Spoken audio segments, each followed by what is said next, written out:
Nowadays, a lot of games try to do a lot of things. I'm sure everyone watching this is familiar with the open world action game with multiple choice dialogue, RPG elements and crafting system.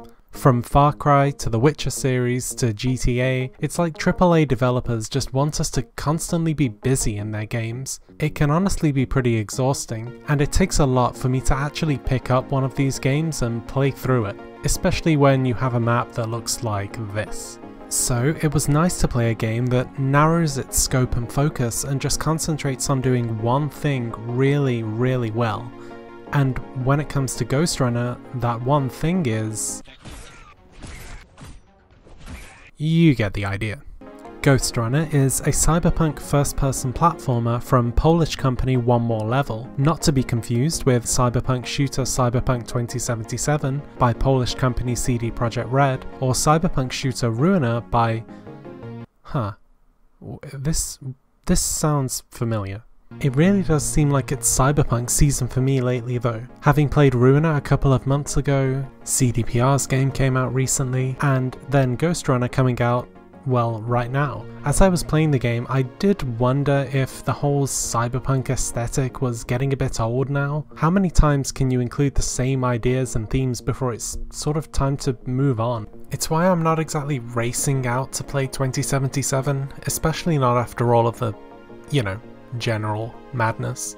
Without taking the bugs into consideration, the game has received critical acclaim, but there's no real getting away from the fact that it's still in the cyberpunk style, and it's still an amalgamation of the stuff we've seen before. Body enhancements, dystopia, corporate control, it's the same old story, same old song and dance.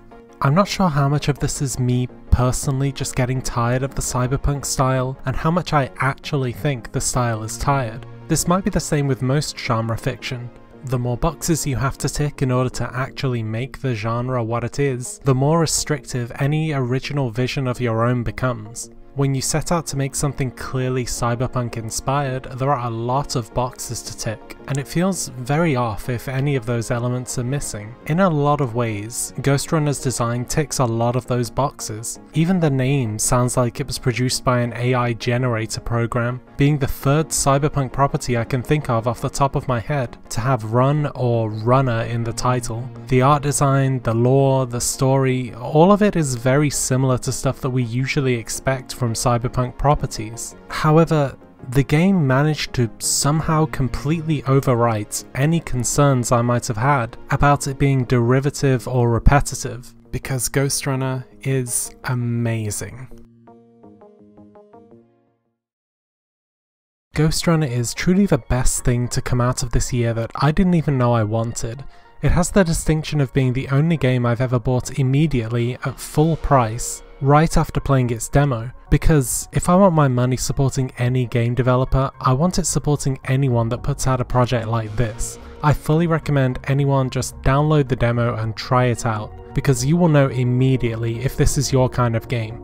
Ghostrunner takes place in Dharma Tower, a megastructure built to house the survivors of an unknown global disaster that wiped out most of humanity. The Ghostrunners themselves fulfilled a variety of mainly unspecified roles within the tower. However, it's hinted that they acted as a sort of cyborg ninja police force, taking on grittier roles when necessary. Dharma Tower was originally ruled over by two individuals, Adam and Mara, before Mara's coup installed her as the sole ruler. The Ghostrunner we play as attempted to halt her plans, but was brutally defeated and unceremoniously dumped in Dharma's lower levels. After being rebuilt by a group of rebels known as the Climbers, Chris and Jack, and reactivated 20 years later, he starts out on a journey back to the top of the tower to assassinate Mara and liberate the tower from her rule. As the story progresses, Jack establishes contact with Architect, an AI replica of Adam's personality, as well as Zoe, a member of the Climbers, and relies on both to make his way through Dharma towards his bloody destination.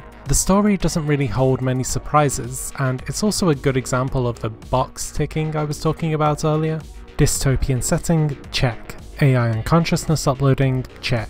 Body modification, you can see where I'm going with this. It might not be breaking any new ground, but I think it's told pretty well for what it is. Notably, the story engages with the political themes inherent to its world in a way that I really like seeing in this genre. It's not like Ruiner, where the nature of living and existing within its world were completely separate to what the player was doing. The political and social structures of Dharma Tower are a key part of both the game's direction and each character's growth, and it's great to see them intertwined with the narrative in this way.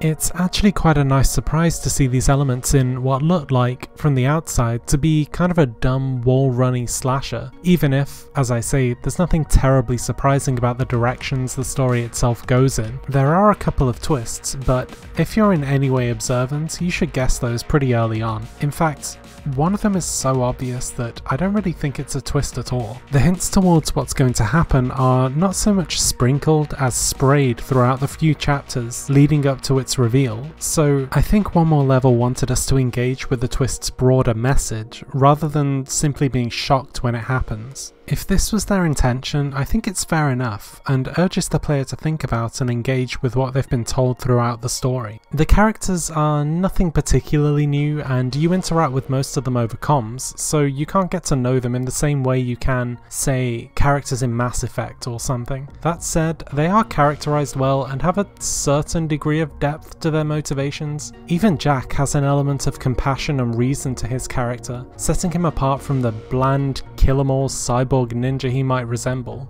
Overall, while the story doesn't do anything outstanding, it works well as a means to carry the gameplay forward, and feels satisfying to know you have a role in its eventual conclusion. But that's enough about the story. We all know what the game's really about.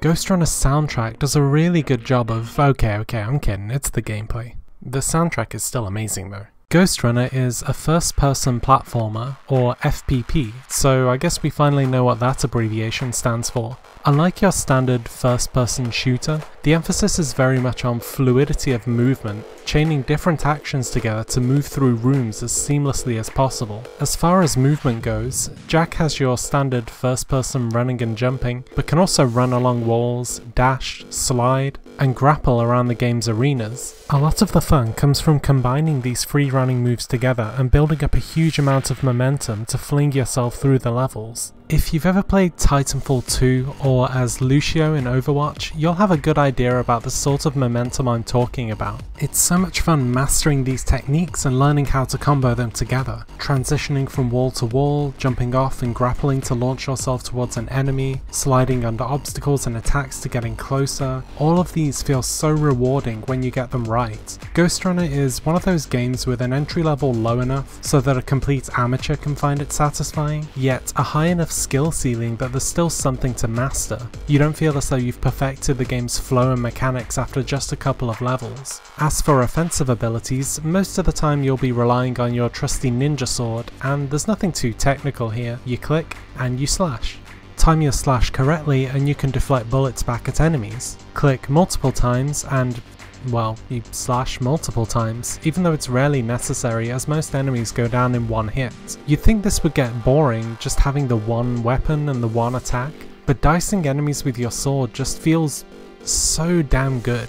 You guys should know by now that I love talking about hit registration, player feedback, all that stuff. And I'm not letting up here. Carving up people with your ninja sword feels amazing. It's almost unbelievable how well One More Level nailed this. Your sword cuts through enemies like a hot knife through butter, but the metallic crunch and enemy gibbing does so much to put the player in the role of a brutally effective killer. The pace of the game really adds to this feeling too. One moment you're dodging an enemy's shots, the next you're right through them and moving on to the next one. And yes, talking in so much detail about why carving an enemy in two feels good does make me sound like a psychopath, but it is something that the developers needed to get right. In a game made up of individual hits rather than rapid-paced combos, each individual hit needs to have a sense of impact behind it. This isn't Dynasty Warriors, where you're cutting up hundreds of soldiers like you're a walking combine harvester. You're usually fighting a limited number of enemies, so each successful kill needs to have the sense that it's impactful, almost personal, and Ghostrunner got that feeling spot on. God, I really do sound like a serial killer.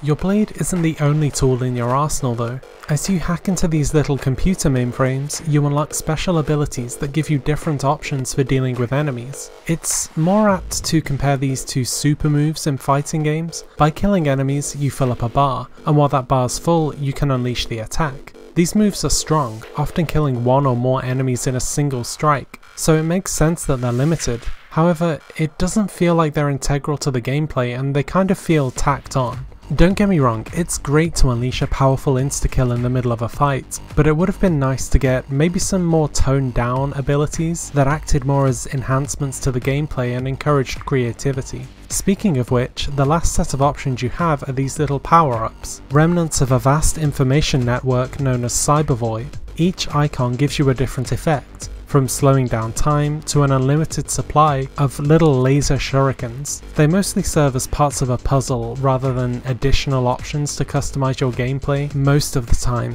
so I feel they're a little wasted.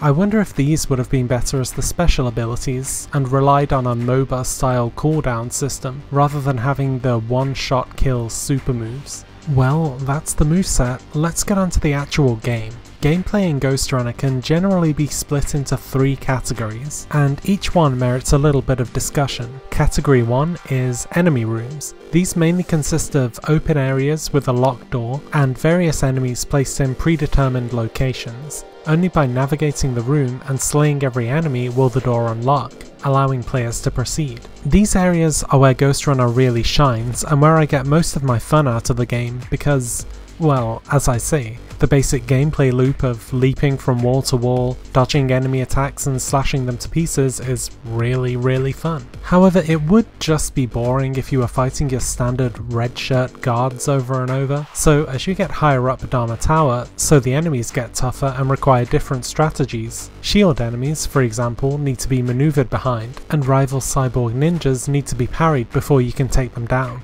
These can sometimes get frustrating, and sometimes I just want to cut up a few dudes for stress relief, but all of these enemies do a good job of testing the player's dexterity and reactions, except for the little exploding guys that kill you upon impacts.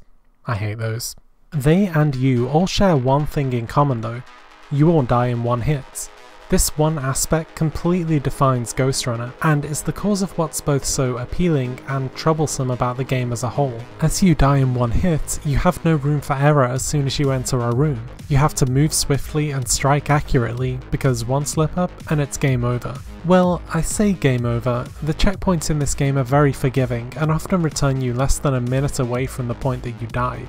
It makes Ghostrunner a really fast-paced and addictive experience. It throws you into another attempt so readily that you don't even have any time to reflect on your failure. It dusts you off, picks you up, and throws you right back in there. The feeling of high risk, high reward is almost unrivaled, and you feel amazing as soon as you pull off the perfect path through a room, slashing up a bunch of enemies with razor-sharp accuracy. However, this also works to the game's detriment. Mastering the mechanics of a game with any sort of depth should, in theory, broaden the number of approaches that a player can take to the game. In Dishonored, for example, mastering different combinations of abilities allows a player to approach levels in multiple different ways. Because of a couple of fundamental aspects, Ghostrunner can't do this. As enemies spawn in predetermined patterns and don't have patrol routes, each room will always be laid out in the same way. This ultimately results in each room feeling like a puzzle with one or maybe sometimes 2 solutions, forcing the player to figure out the one strategy that works rather than mastering the game enough to find multiple approaches to different fights. However, if enemies did have patrol routes or acted in unpredictable ways, players would end up just getting killed in one hit out of nowhere if they took a wrong turn, making things way more frustrating. You can customize your approach to some degree by slotting in various upgrades, using a cool Tetris style system as a costing mechanic. However, there is a limit to how much this customization can provide any degree of variance to your gameplay. In the end, you've still got to solve the puzzle and pass through the room. What I'm trying to say is that even though there is a lot to master in terms of mechanics, there are ultimately only a couple of ways to see each room or each scenario play out. Thankfully, these rooms and scenarios are so enjoyable that the predictable levels didn't ruin my experience, but I'd be lying if I didn't say I was kind of disappointed there weren't a few different ways to get things done. This leads us neatly onto the second gameplay category, the platforming sections. These are, as you might expect, purely about navigating through corridors and rooms, with the occasional enemy or two thrown in there to keep you on your toes. I have less to say about these sections because they're pretty linear and sometimes almost seem like tech demos for the game's dynamic movement. That's not to say they're not good or fun though. The movement feels as good as it does in Ghostrunner's combat sections, and chaining together a bunch of stunts is still super rewarding. They actually reminded me a lot of newer Sonic games, and why I enjoy the run fast, homing attack, hop, land and repeat platforming sections in those games. They're roller coaster adrenaline rushes to get you from fight to fight, and they're just a lot of fun. As a result, I'm inclined to be less critical of the platforming compared to the combat. While these sections are still linear and do only have one real path you can take, they're not the big action centerpieces that the game's built around. They're essentially just obstacle courses to get you from one fight to the next, and they work pretty well in doing that. The third category are the Cybervoid sections, which fuse very stripped back platforming with puzzle solving elements. These are a jarring change of pace from Ghostrunner's otherwise rapid fire gameplay, but have some interesting, almost non-Euclidean level design to them. It feels as confusing as it should be to be inside a hyper advanced data network, and they're a fun experience even though, you know, this isn't why I'm playing a game with a cyborg ninja. As cool as these sections are aesthetically, they're only really cool on the first playthrough. They tend to be used for exposition, as Architect talks you through bits of the story and lore in a quieter environment where you can actually hear what he has to say. But after you've already finished the game and you know all of this information, you realise that the levels themselves are slow and monotonous. On my many replays of this game, I often found myself quitting to the menu and skipping them entirely just to get back to the part of the game that I enjoyed. They're not the only parts of Ghostrunner that are out of sync with what the game initially seems to be going for. There are 3 bosses throughout the game, which is nice to see, don't get me wrong, and the first boss is pretty cool. It cranks Ghostrunner's platforming elements up to 10 and feels a lot like an FPS bullet hell. You have to use timing, speed, and your mastery of every movement mechanic in your roster to evade its attacks and reach the boss's weak point. However, the second and third bosses completely contrast with the general direction of the game. I won't spoil them here, but they feel more like boss fights from N64 games, where you wait for the boss to make a specific move or a series of moves, then counter it in a specific way. While they do include platforming elements specific to Ghostrunner, it felt like the rest of these fights could just be placed in any other game and they just feel the same. Ultimately they're a letdown, which sucks because the actual art design for these bosses is really cool. I feel as though I've made it sound like Ghostrunner's gameplay is kind of a mixed bag overall, and this is absolutely not the case. While I have a lot of critical things to say, the sheer unadulterated fun of flying from wall to wall, deflecting bullets then carving through 2 or 3 guys far overshadows any of the game's more negative elements. It's just kind of a shame you have to trudge through some slower areas in order to experience all of the good stuff again. Hey, developers, how about some Challenge Room DLC? God, I would just kill for a Ghostrunner Bloody Palace. Or, you know, I'd pay money for it. That's probably what I'd do. To round things off, we can't say anything about Ghostrunner without talking about the graphics.